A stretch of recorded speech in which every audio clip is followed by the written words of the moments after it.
Drive by this gorgeous yellow field and you might think it looks like something out of a painting. Here on 5th Gen Farm in Almira, farmer Jesse Brunner is growing canola. We started our day by following his daughter Paige through the maze of yellow flowers. Well, I had no idea that canola was this tall. Yeah, and it'll get a little bit taller still. I mean, if we have a good crop of canola, it'll get well over 6 feet. These are so much bigger than you are. Yep. It's like a jungle. Jesse primarily grows wheat, but uses canola as a rotation crop. The diversity keeps the soil healthy and strong. A rotational crop is just something different. Canola is a great crop to grow in and of itself, but it actually allows us to grow better wheat because we break those disease cycles and we introduce more diversity into our system. Wheat's roots are more fibrous and spread out. Canola has a big taproot, and that pushes down through the soil compaction, breaks things loose. That allows better water infiltration. It allows more air to get into the soil and makes all those soil critters much more happy, which in turn gives us better yields. Our particular style of farming, it's a 2-year fallow rotation. After a field's harvested, it'll sit basically dormant for a year. We won't allow anything to grow on it. It just accumulates moisture during that year so that we can plant a fall seeded crop, whether that's canola or wheat, and then it'll be harvested the next year.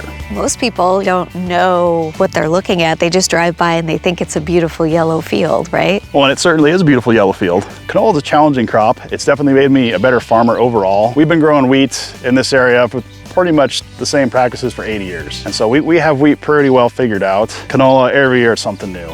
There's always new challenges to be overcome. So what is this for? So this is a sweep net, and this is what we use for checking for insect pests in canola. What we're trying to do is we get 180-degree sweeps. We do 10 of them. We'll see what we got. Did you get some bees? Oh, there's one. There he goes. Now let's see what we got in here.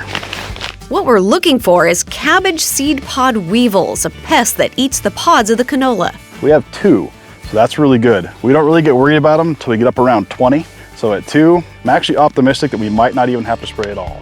Now it's my turn to try the sweep net. I'm gonna pretend like it's a lightsaber.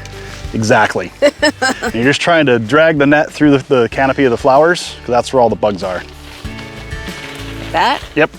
Okay, and With then take a gusto. step. Did you say with gusto? Yes. Okay. It's hard when you're as short as I am. Not a whole lot. I don't think I had enough gusto. Yeah. To keep his farm eco-friendly, Jesse practices a style of farming called no-till farming. This means he doesn't put anything in the ground other than the seed, allowing the soil to maintain its structure. By not tilling the soil, all of the carbon that's pulled out of the atmosphere into the plants is preserved from the organic matter that's within the soil. So we're taking the CO2 out of the atmosphere, putting it in the ground where it's safe and protected, and it stays there for a long period of time. We're offsetting carbon emissions that come from all around the globe. It's important to me to continue this legacy that's been built up for over 100 years. I look forward to this being the 6th generation farm. I'm playing the long game. I don't want this farm just to be sustainable during my career, but I want it to be here for them, and hopefully they can pass it on to their kids whenever that time may be.